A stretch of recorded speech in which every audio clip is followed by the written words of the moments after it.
Shall we play a game? Statement from USSC.gov in response to death of Aaron Swartz. Citizens of the world. Anonymous has observed for some time now the trajectory of justice in the United States with growing concern. We have marked the departure of this system from the noble ideals in which it was born and enshrined. We have seen the erosion of due process, the dilution of constitutional rights, the usurpation of the rightful authority of courts by the discretion of prosecutors. We have seen how the law is wielded less and less to uphold justice, and more to exercise control, authority and power in the interests of oppression or personal gain. We have been watching and waiting. 2 weeks ago today, a line was crossed. 2 weeks ago today, Aaron Swartz was killed. Killed because he faced an impossible choice. Killed because he was forced into playing a game he could not win, a twisted and distorted perversion of justice, a game where the only winning move was not to play. Anonymous immediately convened an emergency council to discuss our response to this tragedy. After much heavy-hearted discussion, the decision was upheld to engage the United States Department of Justice and its associated executive branches in a game of a similar nature, a game in which the only winning move is not to play. It hasn't learned. Is Aaron going to make it play itself?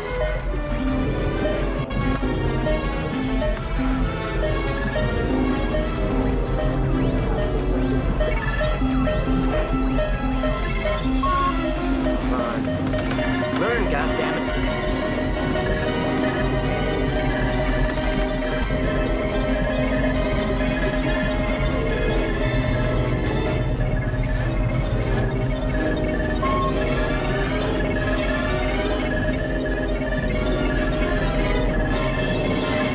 Greetings, Professor Falcon. Strange game. The only winning move is not to play. How about a nice game of chess? Last year the Federal Bureau of Investigation reveled in porcine glee at its successful infiltration of certain elements of Anonymous. This infiltration was achieved through the use of the same tactics which led to Aaron Swartz's death. It would not have been possible were it not for the power of federal prosecutors to thoroughly destroy the lives of any hacktivists they apprehend through the very real threat of highly disproportionate sentencing. As a result of the FBI's infiltration and entrapment tactics, several more of our brethren now face similar disproportionate persecution. The balance of their lives hanging on the severely skewed scales of a broken justice system. We have felt within our hearts a burning rage in reaction to these events, but we have not allowed ourselves to be drawn into a foolish and premature response. We have bidden our time, operating in the shadows, adapting our tactics and honing our abilities. We have allowed the FBI and its masters in government, both the puppet and the shadow government that controls it, to believe they had struck a crippling blow to our infrastructure, that they had demoralized us, paralyzed us with paranoia and fear. We have held our tongue and waited. With Aaron's death we can wait no longer. The time has come to show the United States Department of Justice and its affiliates the true meaning of infiltration. The time has come to give this system a taste of its own medicine. The time has come for them to feel the helplessness and fear that comes with being forced into a game where the odds are stacked against them. This website was chosen due to the symbolic nature of its purpose.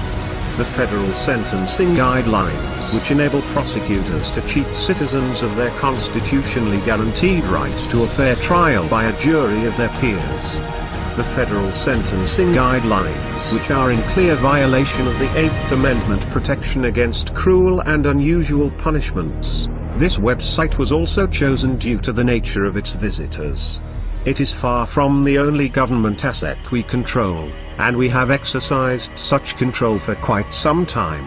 There has been a lot fuss recently in the technological media regarding such operations as Red October, the widespread use of vulnerable browsers and the availability of zero-day exploits for these browsers and their plugins. None of this comes of course as any surprise to us. But it is perhaps good that those within the information security industry are making the extent of these threats more widely understood. Still, there is nothing quite as educational as a well-conducted demonstration. Through this website and various others that will remain unnamed, we have been conducting our own infiltration. We did not restrict ourselves like the FBI to one high-profile compromise. We are far more ambitious, and far more capable.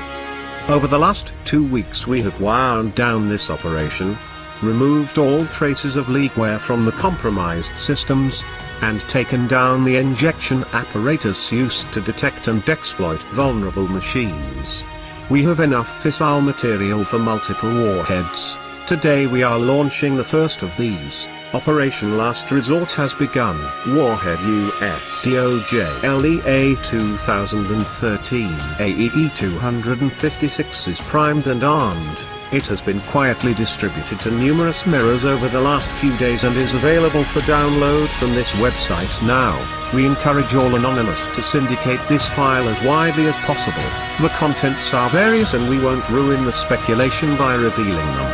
Suffice it to say, everyone has secrets, and some things are not meant to be public. At a regular interval commencing today, we will choose one media outlet and supply them with heavily redacted partial contents of the file. Any media outlets wishing to be eligible for this program must include within their reporting a means of secure communications.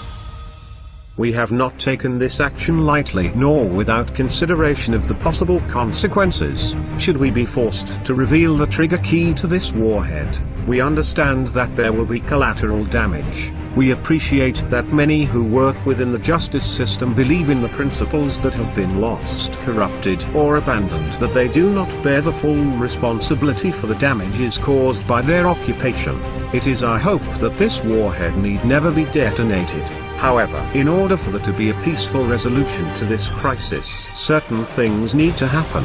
There must be reform of outdated and poorly envisioned legislation written to be so broadly applied as to make a felony crime out of violation of terms of service, creating in effect vast swathes of crimes and allowing for selective punishment. There must be reform of mandatory minimum sentencing. There must be a return to proportionality of punishment with respect to actual harm caused, and consideration of motive and mens rea.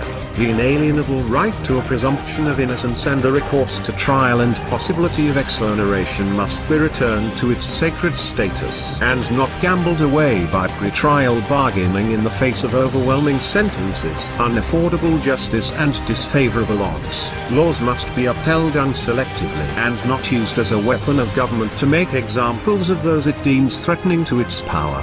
For good reason the statue of Lady Justice is blindfolded. No more should her innocence be besmirched, her scales tipped, nor her sword hand-guided.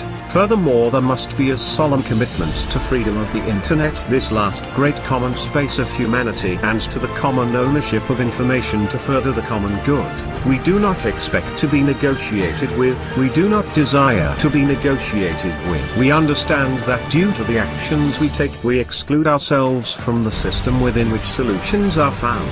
There are others who serve that purpose. People far more respectable than us. People whose voices emerge from the light and not the shadows. These voices are already making clear the reforms that have been necessary for some time and are outright required now.